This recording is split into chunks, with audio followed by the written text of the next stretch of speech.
মাগরিবের পরে কারো সঙ্গে কথা না বলে এই দোয়াটি 7 বার পরে আল্লাহ তাআলার কাছে যা চাইবেন আল্লাহ আপনাকে তাই দান করবে।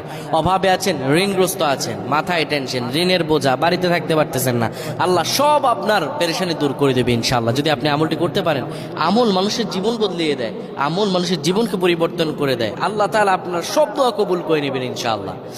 মাগরিব নামাজের পরে কিবলামুখী হয়ে থাকবেন, কারো সঙ্গে কথা বলবেন না, কারো সঙ্গে কথা না বলে কিবলামুখী হয়ে আপনি পড়বেন আল্লাহুম্মা আজিরনা মিনান নার, আল্লাহুম্মা আজিরনা মিনান নার, আল্লাহুম্মা আজিরনা মিনান নার।